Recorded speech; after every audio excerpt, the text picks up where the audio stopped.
Hello, and welcome to mdsakuofmisyel. I'm Michelle Damaris, an intuitive artist and medium. And today you are joining me for a second episode of Eternal Dewdrops.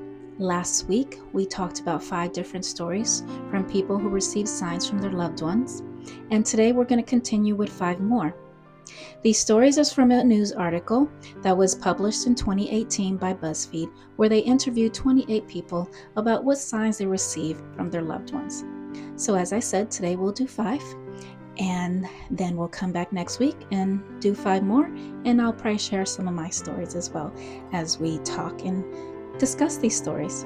So just know that your loved ones are there to support you. They're not there for any malicious intent, and they're all around us giving us signs whether we notice them or not.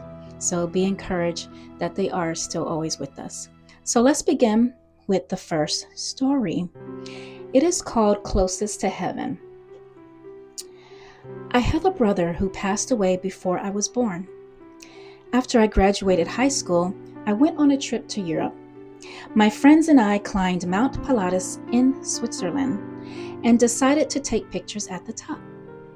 I took pictures of my friends in the same spot, but when it came time for them to take my picture, they kept saying there was a weird glare in every shot.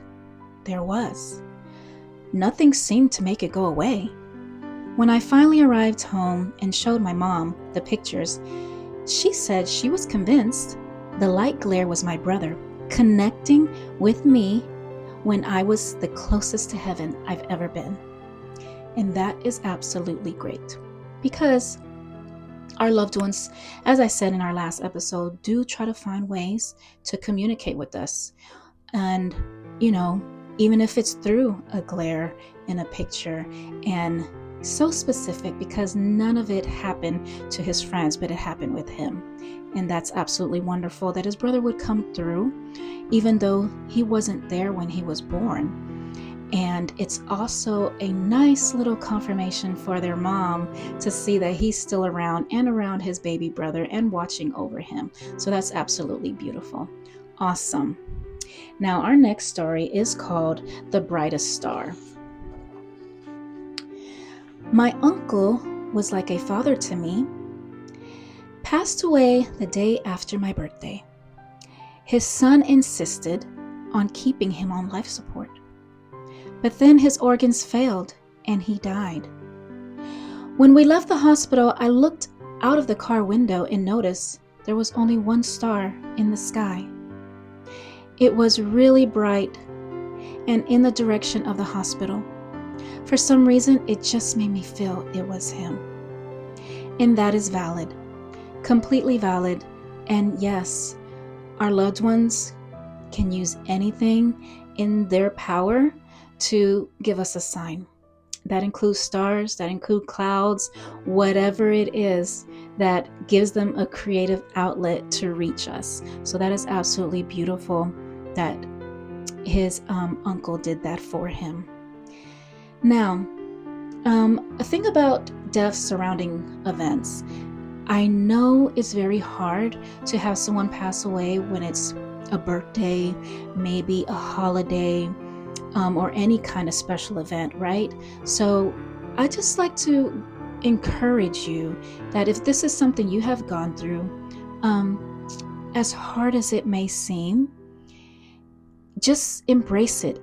Because, in my opinion, our loved ones are there to support us in those events still and want to be a part of that. And it's not great that it's surrounding something that's supposed to be happy, but we can still enjoy an event where someone passed away around that time by allowing them to be a part of it. Just acknowledging them, acknowledging all their great things and their love and how much they would enjoy and support everything that you're doing to celebrate that special day. The other thing is, in my opinion, when death happens around a special day, it's also an opportunity where we will not forget them. We will remember them easier because they want to be remembered and they want to hear that we love them and think of them. They love that because they do for us too, and they miss us just as much as we miss them. So be encouraged. And for those who have a hard time around holidays or special days because of a passing, try to open your heart on that day and let them in and just feel their love, and remember something great about them. Start there. Start thinking of all the wonderful things and let your heart be filled with their love. All right, so to continue, the next story is called The Singing Teddy Bear. My girlfriend has a chest of old blankets and toys at her house.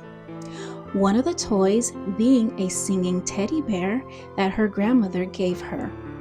One day, as we were walking out the door, the song started playing from the inside the chest. My girlfriend rushed over, grabbed the teddy bear, and flipped it over to check for batteries. Nothing. The bear then stopped playing, and it hit her that her grandmother had passed 8 years ago to that day. That is so sweet. That is very sweet. You know, our loved ones, they like to pick certain moments to show up. So in this case, she picked 8 years ago to the day for this bear to sing. And yes, that may sound scary to some, right? They're like, oh, ghost. But our loved ones are not there to scare us. And if that's the way that she could communicate where her granddaughter would know that it was her, is perfectly fine. And it's about being open. There shouldn't be fear when it comes to our loved ones. And it's, as I was saying before, that, you know, they love to pick certain days to let us know they're around, whether it's our birthday, whether it's Christmas, an anniversary of their death or their birthday. You know, they find a way to let us know that they're there. So it's so beautiful, and that's really awesome. Now, the next story is called The Family Monarch. My great-grandmother's favorite animal was always the monarch butterfly. During the graveside ceremony, everyone present noticed a gorgeous monarch butterfly land in the middle of her casket flower spread.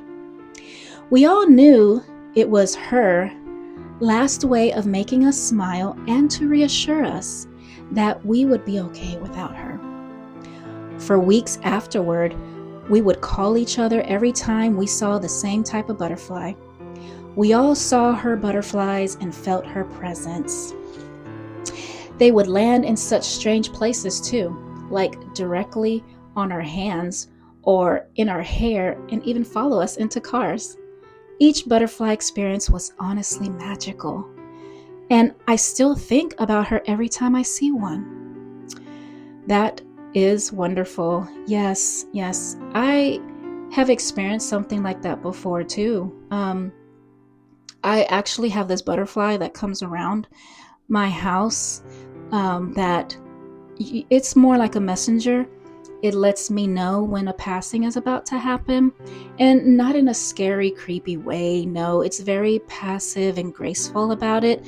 And I don't technically know who it would be, because I don't really want to know, but it allows me to feel how close the death is.